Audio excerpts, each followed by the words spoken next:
Good morning friends, स्वागत है आप सबका आपके अपने यूट्यूब चैनल एजुका पे। आज हम आपके लिए बायोलॉजी में एक और वीडियो लेके आए हैं हेरिडिटरी डिजीजेस के बारे में। इस वीडियो में हम डिटेल में समझेंगे कौन सी ऐसी बीमारियां होती हैं जो पेरेंट्स से चाइल्ड में ट्रांसफर हो जाती हैं, जो बेसिकली हमारे क्रोमोसोम्स और डीएनए में थोड़ी गड़बड़ से होती हैं। जैसे कि हम जानते हैं ह्यूमन बॉडी में 22 पेयर्स ऑफ क्रोमोसोम्स होते हैं। हर सेल के अंदर 22 पेयर्स ऑफ क्रोमोसोम्स होते हैं जो कि सेम होते हैं पूरी बॉडी में। पर अगर इन क्रोमोसोम्स में 22 पेयर्स में से किसी एक में भी थोड़ी सी भी गड़बड़ हो जाती है तो हमारी बॉडी में बहुत ज़्यादा बुरा इफेक्ट पड़ता है। इससे होने वाली कई सारी डिजीज के बारे में हम इस वीडियो में डिस्कस करने वाले हैं, तो इस वीडियो को ध्यान से देखें।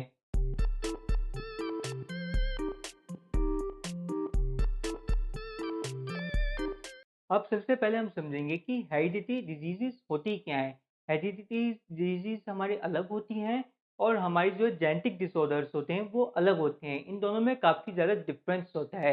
इस डिफरेंस को समझना आपके लिए ज़रूरी होता है। कई बार इनको इंटरचेंजेबली यूज़ किया जाता है जो कि गलत बात है।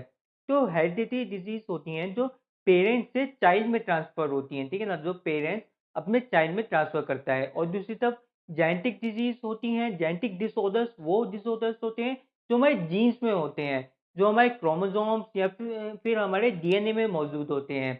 जैसे कि हम जानते हैं कि ह्यूमन बॉडी में 23 पेयर ऑफ क्रोमोसोम्स होते हैं, ठीक है ना, जिसमें 22 तो हमारे नॉर्मल ऑटोसोम्स होते हैं और आखिरी एक पेयर हमारा जो है सेक्स क्रोमोसोम का होता है, ठीक है।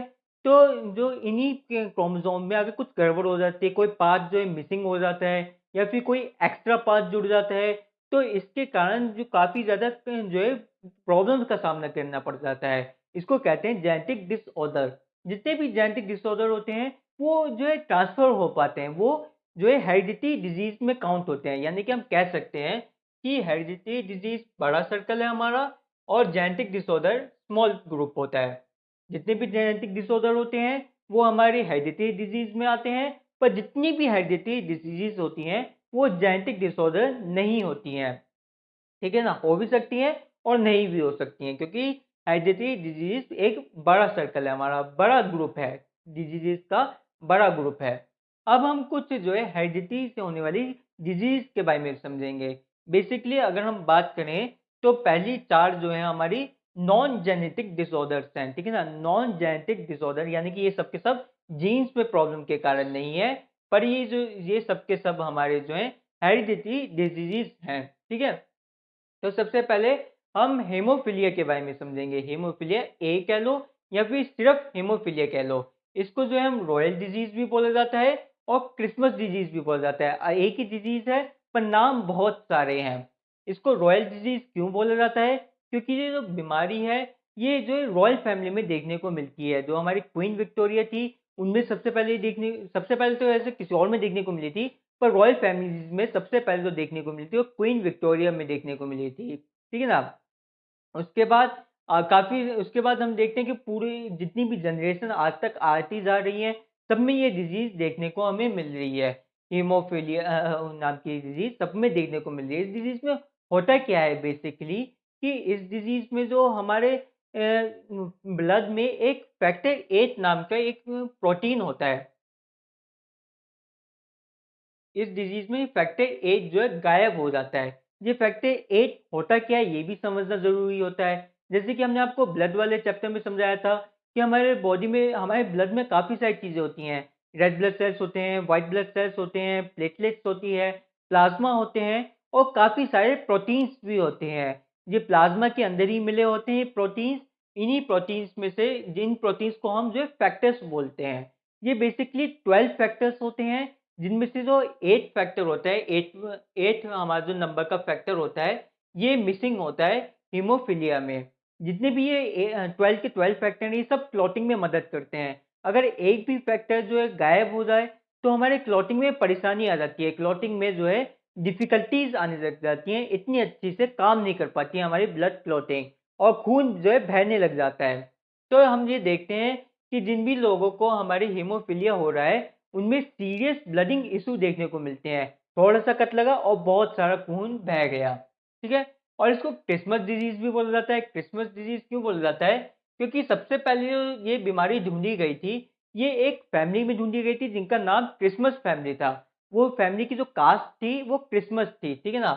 तो फिर उसमें सबसे पहले ढूँढी गई थी। अच्छा, एक और बात है इससे जुड़ी, क्योंकि ये एक्स लिंक्ड डिज़ीज़ होती है हमारी। अच्छा, अब ये एक्स लिंक्ड का मतलब क्या है ये भी समझिए आप। एक्स लिंक्ड का मतलब होता है कि इस डिजीज का जो कैरियर है वो वुमेन होगी, और डिजीज के जो विक्टिम होगा वो हमारे मेल्स होंगे। इसको हम एक एग्जांपल्स के जरिए आपको समझाने की कोशिश करते हैं। देखिए, इसमें जो हमारे विक्टिम होगा वो तो मेल होगा, पर कैरियर फीमेल होगी। जैसे हम विक्टोरिया के ही एग्जांपल ले लेते हैं। विक्टोरिया के, मान लीजिए हमारे क्वीन विक्टोरिया के दो चाइल्ड थे। एक मेल चाइल्ड था, ठीक है ना? उनकी एक डॉटर थी, और उनका एक सन था। अब ये, क्योंकि हमारी क्वीन विक्टोरिया इसकी कैरियर थी, तो हम देखते हैं कि डॉटर भी ये कैरियर बन जाती हैं, पर इस डिजीज से इफेक्ट नहीं होती। यानी कि इनके अंदर कोई भी बीमारी नहीं होगी। जो क्वीन विक्टोरिया की डॉटर है उनमें कोई भी बीमारी नहीं होगी, बस उनके जीन्स में ये डिजीज जुड़ी हुई आती है। दूसरी तरफ उनके जो सन है वो इस डिजीज से इफेक्टेड होते हैं, इस डिजीज से जो है लड़ रहे होते हैं, क्योंकि अब वो उनको बहुत ही ज़्यादा सीरियस ब्लडिंग इशू हो जाता है कि अगर थोड़ा सा भी उनका कट लग गया तो खून बहता चले जाएगा, जब तक एक्सटर्नली कुछ पैच ना कर दो उस पे। ठीक है? अब डॉटर की भी इनके ये कैरियर बन चुकी हैं। अब डॉटर के दो चाइल्ड होते हैं दोबारा से, एक फीमेल चाइल्ड, एक मेल चाइल्ड। दूसरी तरफ सन के भी दो चाइल्ड होते हैं, एक फीमेल चाइल्ड, एक मेल चाइल्ड। तो अब डॉटर क्योंकि कैरियर थी, तो अब ये दोबारा से जो है अपनी जो है जनरेशन में आगे इसको डिजीज को ट्रांसफर करेंगी। जो इनकी डॉटर की जो फीमेल चाइल्ड थी वो फिर से कैरियर बन जाएंगी, और जो मेल चाइल्ड थे वो फिर से जो है विक्टिम बन जाएंगे। विक्टिम यानी कि इस डिजीज से लड़ेंगे, वो इस डिजीज से इफेक्टेड हो जाएंगे। दूसरी तरफ जो सन थे क्वीन विक्टोरिया के, उनके जो दो चाइल्ड थे उनमें ये डिजीज देखने को नहीं मिलेगी, क्योंकि जो मेल्स होते हैं वो इस डिजीज को कैरी नहीं करते हैं, वो सिर्फ विक्टिम्स होते हैं, वो कैरियर नहीं होते हैं। ठीक है? तो जो हमारे क्वीन विक्टोरिया के सन थे, जो क्वीन विक्टोरिया के प्रिंस थे, इन प्रिंस में आगे की जनरेशन में कभी भी ये डिजीज देखने को नहीं मिलेगी, जब तक वो किसी ऐसी जो है फैमिली से जो है रिलेशन नहीं बना लेते हैं जिनमें ये डिजीज थी। ठीक है ना? तो इसलिए इसको बोलते हैं एक्स लिंक डिजीज। इसमें जो एक्स है, ये एक्स क्रोमोसोम को कहते हैं। जैसे कि हमने आपको बताया ही रखा है कि जो फीमेल्स होती हैं उनमें एक्स एक्स क्रोमोसोम्स होते हैं, और जो मेल होते हैं उसमें एक्स वाई होते हैं। इसी एक्स क्रोमोसोम में ये डिजीज जो है लिंक्ड होती है, और ये इफेक्ट कब करती है, जब वाई क्रोमोसोम इसमें आके मिल जाता है। ठीक है? तो ये तो हो गए हमारे हीमोफीलिया डिजीज के बारे में। अब हम जो है थैलेसेमिया डिजीज के बारे में भी समझेंगे, थैलेसेमिया डिजीज के बारे में। तो ये थैलेसेमिया डिजीज है, ये भी एक ब्लड की डिजीज होती है। ये इस डिजीज में क्या होता है, ये जो है अनीमिया की तरह होती है। इसमें जो हमारे हीमोग्लोबिन की मात्रा कम हो जाती है, हमारे ब्लड में हीमोग्लोबिन की मात्रा कम हो जाती है, हमारे बॉडी को इतनी ज़्यादा ऑक्सीजन नहीं मिल पाती है। थैलेसेमिया डिजीज में हमारे बॉडी को इतनी ज़्यादा ऑक्सीजन नहीं मिल पाती है, जिसके कारण जो है थकान होने लग जाती है, इतनी कोई एनर्जेटिक वर्क नहीं कर पाते हैं, और अक्सर केसेस में इस डिजीज से जूझने वाले लोगों को बार बार ब्लड ट्रांसमिशन करवाना पड़ता है, बार बार अपना ब्लड पूरा का पूरा निकालना पड़ता है, और किसी जो है हेल्दी आदमी का ब्लड दोबारा चढ़ाना पड़ता है। ठीक है ना? इसलिए, और ऐसी हमारी तीसरी डिजीज भी है, सिकल सेल डिजीज। ठीक है?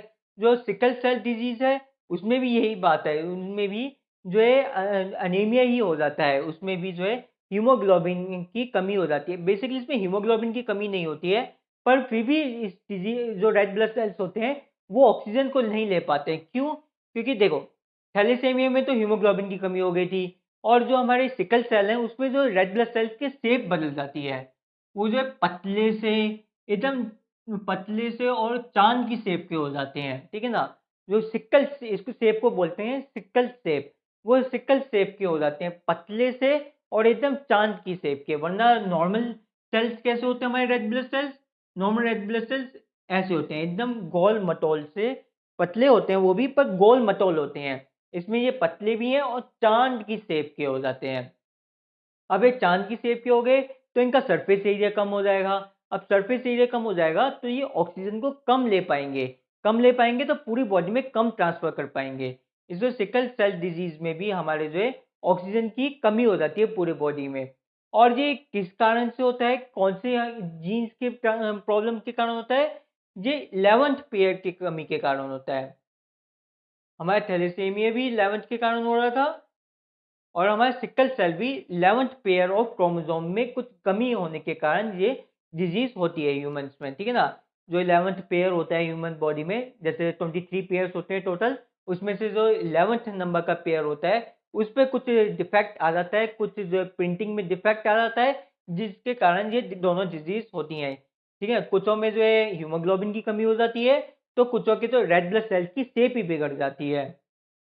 अब हम चौथी डिजीज के बारे में पढ़ेंगे, कलर ब्लाइंडनेस डिजीज के बारे में, ठीक है। और जो कलर ब्लाइंडनेस डिजीज है इस पे डेल्टन ने बहुत ज्यादा काम किया था। हाँ, डेल्टन जो हमारे एटॉमिक थ्योरी दी थी ना, जिन डेल्टन ने, जो हमारे केमिस्ट थे, ठीक है ना, उन्होंने इस कलर ब्लाइंडनेस पे भी काफी ज्यादा काम किया था। इसलिए इस डिजीज को कई बार जो है डेल्टन डिजीज के नाम से भी जाना जाता है, या डेल्टनिज्म नाम से, अलग अलग नाम से उनको जो है रिस्पेक्ट देने के लिए जोड़ा जाता है इस डिजीज से, ठीक है। और इस डिजीज में क्या होता है, जो ह्यूमंस होते हैं जो इस डिजीज से इफेक्टेड होते हैं, उनको जो है कलर में डिस्टिंग्विश करने में प्रॉब्लम हो जाती है। बेसिकली रेड और ग्रीन कलर को डिस्टिंग्विश नहीं कर पाते हैं, उनके लिए दोनों कलर सेम हो जाते हैं। ऐसा नहीं है कि वो सब कुछ ही पूरी दुनिया उन्हें ब्लैक एंड व्हाइट दिख रही है, उन्हें बस दो तीन कलर में थोड़ी प्रॉब्लम होती है। मेजरली जो कलर में प्रॉब्लम होती है वो रेड और ग्रीन में होती है, पर कई बार जो है ब्लू में भी हो जाती है। एग्जाम में अगर आपको ऑप्शन दिया हो रेड और ग्रीन, तो आप रेड और ग्रीन पे क्लिक करके आएंगे। अगर रेड और ग्रीन ऑप्शन में ना हो तो ब्लू पे करके आना है। कुछ स्पेशल केसेस में ब्लू में भी हो जाती है, पर मोस्ट ऑफ द केसेस में रेड और ग्रीन में जो है डाउट हो जाता है। जो चाइल्ड, जो हमारे जितने भी पर्सन होते हैं इस डिजीज से सफर करने वाले, उन्हें रेड और ग्रीन एक जैसे दिखाई देते हैं, उन्हें दोनों में डिस्टिंग्विश नहीं कर पाते हैं। और ये डिजीज जो है ये भी हमारी एक्स लिंक्ड है, यानी कि ये मेल्स में ज्यादा होती है। फीमेल्स में भी कभी कभार देखने को मिल जाती है, पर मोस्ट ऑफ द केसेस में मेल्स में देखने को मिलती है, क्योंकि जो फीमेल्स होती हैं वो कैरियर हैं और जो मेल्स हैं वो विक्टिम्स हैं, ठीक है। तो ये हो गया हमारे चार डिजीज। इसके बाद हम जो समझते हैं डाउन सिंड्रोम के बारे में। डाउन सिंड्रोम के ऊपर भी बहुत सारे क्वेश्चंस आए हैं। पहले तो हम समझते हैं डाउन सिंड्रोम का दूसरा नाम क्या है। इसको मंगोलियन डिसऑर्डर भी कह देते हैं, मंगोलियन डिजीज कह देते हैं, मंगोलिज्म कह देते हैं, मंगोलियन सिंड्रोम कह देते हैं। कोई भी बात हो, इसको कंफ्यूज मत हो जाना एग्जाम में, कैसे भी कान को पकड़ लो, बात तो वही आएगी कि इसको मंगोलिज्म से जोड़ के देखा जाता है इस डिजीज को। क्यों देखा जाता है इसको मंगोलिज्म से जोड़ के? क्योंकि इस डिजीज में जो है जो फेशियल एक्सप्रेशन होते हैं थोड़े बहुत मंगोलियन टाइप के हो जाते हैं। मंगोलियन यानी कि जो हमारे चंगेज खान थे, जो हमारे मंगोल से आए थे ना, जो पहाड़ी इलाके में लोग रहते हैं, उनके जो फेशियल एक्सप्रेशन होते हैं वैसे हो जाते हैं। यानी कि आंखें थोड़ी थोड़ी चुंडिया सी जाती हैं, थोड़ी ऐसे चौड़ जाती हैं आंखें, और जो है मुंह खुला का खुला रह जाता है, ठीक है ना। ये सब जो है इफेक्ट देखने को मिलते हैं। अच्छा, इसके जो सिम्टम्स हैं वो सेम सिम्टम्स हैं जो हमने अभी आपको बताया, कि मुंह का जो है खुला रह जाना, मुंह ओपन का ओपन रह जाना चाइल्ड में, या फिर जो आंखें हैं, आंखें जो है चुंडिया जाना, ठीक है ना। और तीसरा इसकी आईक्यू भी डाउन हो जाती है, ठीक है। डाउन सिंड्रोम्स में आईक्यू भी बहुत ज़्यादा कम हो जाती है। जो बच्चे इस सिंड्रोम से इफेक्टेड होते हैं उनकी आईक्यू जो है बहुत कम होती है, वो इतनी ज़्यादा जो है ब्रिलियंट नहीं होते हैं। मतलब वैसे जो है 40 से कम बोली जाती है इस डिजीज से इफेक्ट होने वाले लोगों की आईक्यू 40 से भी कम होती है। जो एवरेज होता है वो 100 होती है, पर जो है 40 से कम हो जाती है जो डिजीज से इफेक्टेड होते हैं। अच्छा, और ये जो डिजीज होती है 40 से कम इफेक्टेड हो जाती है, इसको जो है मंगोलियन सिंड्रोम्स कहते हैं। और ये होती कौन से क्रोमोसोम से है? ये भी एग्जाम में अक्सर सबका क्रोमोसोम्स आपसे जरूर पूछा जाएगा। जो कलर ब्लाइंडनेस है ये जो है जेनेटिकली लिंक नहीं है, इसलिए इसका क्रोमोसोम्स आपसे नहीं पूछा जाता है। तो इससे इससे अब ये पूछा जाएगा कि ये एक्स लिंक डिजीज है। जो एक्स लिंक डिजीज होगी वो तो एक्स लिंक डिजीज हो ही गई ना, उसका तो हमें पता चल ही गया कि जो है एक्स क्रोमोसोम में खराबी हो रही है। प्रॉब्लम तो बाकी सब में है, बाकी सबके नंबर आपको याद करने पड़ेंगे। इसमें 11 है, इसमें 11 है, और डाउन सिंड्रोम में हमारा 21 है। जो 21 पेयर होता है उसमें जो है डिफेक्ट आने के कारण हमें डाउन सिंड्रोम देखने को मिलता है। अब हम आखिरी डिजीज के बारे में पढ़ेंगे। अब हम छठी छठी डिजीज के बारे में पढ़ेंगे, जिसको कैट क्राई भी बोलते हैं या फिर क्री डू शा भी बोलते हैं। क्री डू शा, इसको आप क्री डू शा ना याद करके इसको अपनी तरीके से याद करिए, जैसे क्राई डू कैट, ठीक है ना। इसको जानबूझ के मैं गलत प्रोनाउंस कर रहा हूँ ताकि आपको जो है याद करने में आसानी हो जाए। जब एग्जाम में आप इसको लिखा हुआ देखोगे तो आपको फोन से याद आ जाएगा ये कैट सिंड्रोम है। वैसे इसका नाम कैट सिंड्रोम भी बोल देते हैं, इसको कैट क्राई भी बोल देते हैं, या फिर इसको ट्राई डू शे भी बोल देते हैं, ठीक है ना। ट्राई डू शे भी बोल देते हैं। तो इसमें क्या होता है, इसमें जो वॉइस होती है वो चाइल्डिश वॉइस हो जाती है, थोड़ी सी कैट की तरीके से वॉइस हो जाती है। इसको कैट क्राई इसलिए बोला गया क्योंकि सबसे पहले जो बच्चा देखा गया जिसमें ये डिजीज पाई गई थी, तो वो बिल्ली की तरह रो रहा था। जैसे बिल्ली होती है ना, मियाओ मियाओ करके रोती है, वो बच्चा भी इसी तरीके से रो रहा था। तो उन्होंने इस बीमारी का नाम ही जो है कैट क्राई या फिर क्राई डू चैट रख दिया, ठीक है। और इस बीमारी में ये होती किससे है, ये हमारे फिफ्थ पेयर से होती है। फिफ्थ पेयर ऑफ क्रोमोसोम में डिफेक्ट आने के कारण ये बीमारी होती है। बेसिकली जो फिफ्थ पेयर होता है उसमें कुछ जो है ओमिशन हो जाती है, उसकी जो स्मॉल लेग होती है क्रोमोसोम की, फिफ्थ पेयर की क्रोमोसोम की, उसकी स्मॉल लेग में थोड़ा सा नीचे का आधा हिस्सा गायब होता है, उड़ जाता है, गायब हो जाता है, जिसके कारण ये बीमारी होती है। इतना ज़्यादा डिटेल में नहीं पूछा जाएगा, सिर्फ आपसे ये पूछा जाएगा कौन से आपके क्रोमोसोम में डिफेक्ट होने के कारण आपको कैट क्राई नाम की सिंड्रोम हो जाता है। तो ये फिफ्थ क्रोमोसोम के कारण होती है। अब ये कुछ बची हुई और डिजीज के बारे में हम समझेंगे। अब तक हमने जो समझी थी डिजीज, वो हमारे ऑटोजोम के क्रोमोसोम्स जो होते हैं ना, ऑटो क्रोमोसोम्स, ठीक है ना, उनमें होने वाली डिजीज के बारे में समझा था। भले ही वो हमारा 5 हो, 21 हो, 11 हो, उनमें होने वाली डिजीज के बारे में समझा था। अब हम समझेंगे जो सेक्स क्रोमोसोम्स होता है, जो हमारा लास्ट क्रोमोसोम्स होता है, 23rd पेयर ऑफ क्रोमोसोम्स होता है, उसमें होने वाली जो प्रॉब्लम्स के कारण कौन से डिजीज हो जाती हैं। तो ये बहुत ही ज़्यादा कॉम्प्लेक्स प्रॉब्लम्स होती हैं और बहुत ही ज़्यादा बैडली इफ़ेक्ट करती है अपने विक्टिम्स को, ठीक है ना? और ये होती कैसे है? ये सब कुछ प्रोबेबिलिटी का खेल है। ये मतलब ये समझ लो, इतना ज़्यादा कॉम्प्लेक्स प्रोसेस होता है हमारे जीन्स का, हमारे जो है एक जीन्स के ट्रांसफ़र होने का प्रोसेस, इसमें थोड़ी बहुत कभी-कभार मिलियंस में एक बार कमी हो जाती है, गलती हो जाती है, जिसके कारण ये अजीब-अजीब सी बीमारियाँ हो जाती हैं। तो सबसे पहले हम टर्नर सिंड्रोम के बारे में समझेंगे। ये सिर्फ फीमेल्स में होती है और मतलब बर्थ के टाइम में ही होती है सारी डिजीज। अगर बर्थ के टाइम में तुम्हें है तो है, नहीं है तो नहीं है, कभी नहीं होगी वरना।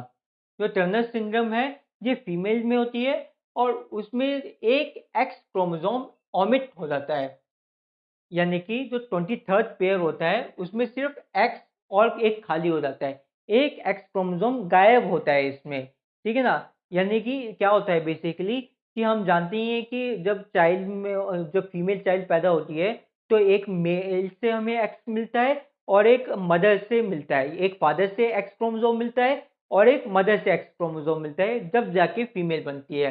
पर इस केस में सिर्फ एक ही क्रोमोसोम मिला है इसे, या तो मदर से मिला है या फिर फादर से मिला है, ठीक है ना। तो जिसके कारण ये टर्नर सिंड्रोम हमें देखने को मिलता है। और इसमें क्या होता है, इस बेसिकली इस सिंड्रोम में, कि जो वुमेन होती है उसकी जो नेक जो है वेबर टाइप की हो जाती है, थोड़ी नेक में प्रॉब्लम होती है वुमेन्स की, थोड़ी उनकी ब्रेस्ट इतनी ज़्यादा डेवलप नहीं हो पाती हैं और वो जो है कभी भी माँ नहीं बन सकती, इतनी जो है फर्टाइल नहीं होती हैं, ठीक है ना। जो भी इस बीमारी से सफ़र कर रही होती हैं वुमेन्स, वो जो है फर्टाइल नहीं होती है, उनकी आईक्यू थोड़ी लो होती है और उनका जो ओवरऑल बॉडी स्टेटस है वो थोड़ा शॉर्ट होता है, वो थोड़ी जो है लीन सी शॉर्ट उनका जो है स्ट्रक्चर होता है बॉडी का, ठीक है ना। 3 चीज़ें मैंने बताई, आईक्यू कम होगी, उनकी जो है वो कभी भी जो है अनफर्टाइल होंगी वो, और उनके जो बॉडी स्टेटस जो है स्ट्रक्चर थोड़ा लो होगा, थोड़ा जो है डाउन होगा, और उनकी ब्रेस्ट भी जो है इतनी ज़्यादा वेल डेवलप नहीं होगी, ठीक है। ये हमारे टर्नर सिंड्रोम में देखने को मिलता है। फिर हमारे क्लीन फिल्टर सिंड्रोम भी आता है, ठीक है ना, क्लीन फिल्टर सिंड्रोम। इसमें क्या होता है, ये मेल्स में देखने को मिलता है और इसमें एक क्रोमोसोम एक्स्ट्रा जुड़ जाता है। यानी कि नॉर्मल केस में तो भाई एक्स वाई होना चाहिए ना, पर इसमें क्या होता है, इसमें एक्स एक्स वाई हो जाता है। समझ रहे हो ना, कि जब मेल्स में एक एक्स क्रोमोसोम एक्स्ट्रा जुड़ जाता है, तो ये किसके कारण होता है, ये एग की कमी के कारण भी हो सकता है और स्पर्म की कमी के कारण भी हो सकता है। हो सकता है जो एग था वो एबनॉर्मल हो सकता है जो स्पर्म था वो एबनॉर्मल है, दोनों ही केस में ये पॉसिबल है। ठीक है ना, इसलिए एग्जाम में अगर पूछा जाए कि ये इसके जिम्मेदार कौन है, पेरेंट मदर है या फादर है, तो आप कहेंगे दोनों ही हो सकते हैं। ठीक है ना, नन ऑफ द अबव आपको चूज करके आना है, क्योंकि इसके जो है पेरेंट्स में भी फादर के कारण भी हो सकता है, स्पर्म के कारण भी हो सकता है और एग के एबनॉर्मेलिटीज के कारण भी हो सकती है ये बीमारी। और इसमें क्या होती है, इसमें जो मेल होता है उसके जो है घुटने होते हैं वो अंदर की तरफ थोड़े मुड़े हुए होते हैं, जिसको बोलते हैं हम नॉक्ड नीज।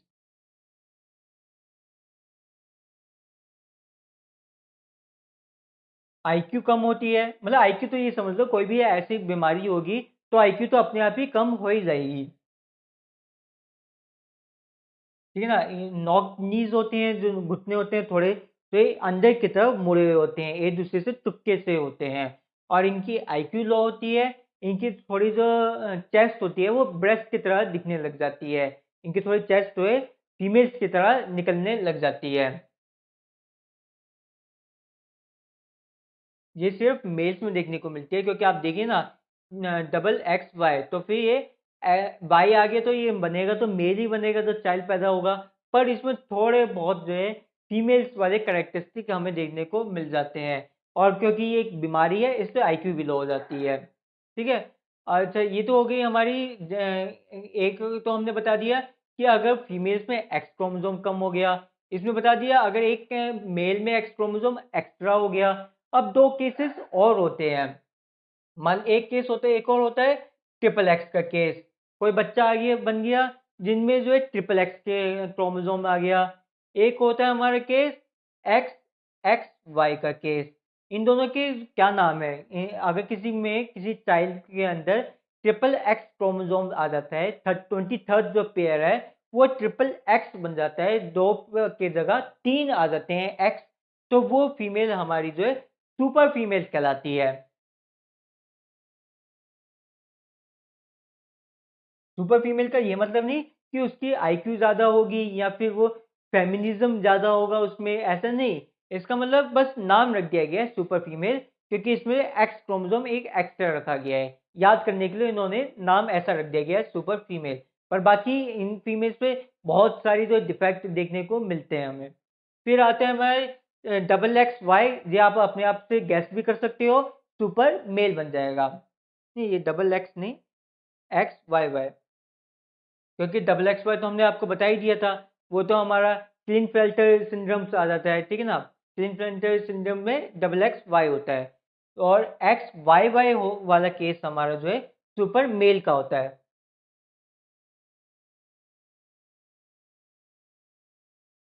ठीक है ना, ये जो सुपर मेल का केस है इसको जो है क्रिमिनल सिंड्रोम भी बोला जाता है, क्योंकि जो ये इस बीमारी से जो इफेक्टेड मेल्स होते हैं उनमें जो काफ़ी ज़्यादा क्रिमिनल माइंडेड होते हैं, उनके अंदर जो है बहुत ही ज़्यादा एग्रेसिव होते हैं और बहुत ज़्यादा जो है क्रूर तो होते हैं, वो क्रिमिनल माइंडेड और क्रूर होते हैं, बार बार जो है कुछ ना कुछ क्राइम करने में उनका दिमाग चलता रहता है, क्राइम करने में बहुत ज़्यादा आगे होते हैं वो। ठीक है, तो इसको जो है क्रिमिनल सिंड्रोम भी बोला जाता है।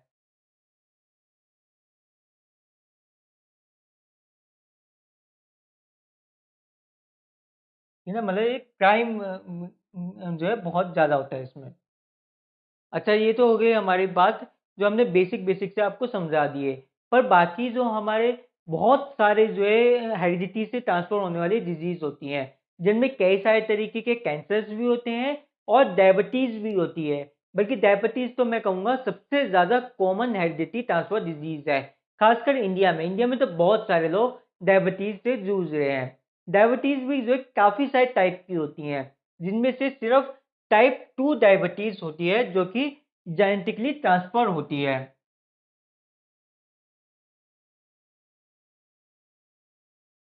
ये ना सिर्फ डायबिटीज टाइप 2 होती है जो कि हेरिडिटी ट्रांसफर होती है। हेरिडिटरी डिजीज होती है वो सिर्फ टाइप 2 होती है और इसमें डिजीज में ना ये बहुत ही ज़्यादा सीरियस होती है। इसमें इंसुलिन के इंजेक्शन बार बार लगाने पड़ते हैं। मतलब बॉडी में बिल्कुल भी कैपेसिटी नहीं बचती कि वो इंसुलिन बना सके। उसमें बिल्कुल भी ऐसे सेल्स नहीं होते जो कि इंसुलिन बना सकते हैं, ठीक है ना। इंसुलिन की कमी के कारण तो डायबिटीज होती है ना। इसलिए इस बीमारी में बार बार इंसुलिन के इंजेक्शन लगाने पड़ते हैं टाइप 2 डायबिटीज में, ठीक है ना। टाइप 1 में जो है इंसुलिन की इतनी ज़रूरत नहीं होती है। उसमें बेसिक थोड़ी बहुत दवाइयाँ लेनी पड़ती हैं। थोड़ा बहुत जो है आपको जो है प्रिकॉशंस लेने पड़ते हैं। कम मीठा खाओ, जो है सही टाइम पे अपना खाना खाओ, जो भी प्रिकॉशंस होते हैं वो सब लेने पड़ते हैं और ठीक हो रहते हैं आदमी। पर जो टाइप 2 होती है ये जेनेटिकली होती है। अगर पेरेंट्स को है तो चाइल्ड को होनी ही होनी होती है। और ये इसमें जो है इंसुलिन के इंजेक्शन बहुत ज़्यादा लगते हैं। ऐसी काफ़ी सारे टाइप के कैंसर्स भी होते हैं जो कि जेनेटिकली ट्रांसफर होते हैं। तो एग्जाम में अगर आपसे पूछा जाए कि which of the following is genetically transfer disease या फिर हेरिडिटरी ट्रांसफर डिजीज, तो उसमें अगर कैंसर लिखा हो तो कैंसर पर टिक करके आएंगे, डायबिटीज लिखा हो तो डायबिटीज पे टिक करके आएंगे, या फिर ये 8 डिजीज हमने आपको पढ़ाई है, इन 8 में से कोई डिजीज लिखी हो तो उस पर टिक करके आएंगे। अब हमने आपको ये हेरिडिटी डिजीज के बारे में पूरी डिटेल में समझा दिया है। फिर भी अगर आपके मन में कोई डाउट हो तो हमें कमेंट सेक्शन में ज़रूर बताएं। हम आपके सभी डाउट्स को क्लियर करेंगे। और अगर आपको ये वीडियो पसंद आ गई तो लाइक शेयर कमेंट करना ना भूलें। अगर आप हमारे चैनल पर नए हैं तो नीचे दिए गए सब्सक्राइब बटन को क्लिक करें और उसके साथ भी दिए गए बेल आइकन को भी क्लिक करें ताकि हमारी वीडियोस लेटेस्ट नोटिफिकेशन आपको मिलते रहे। Thank you.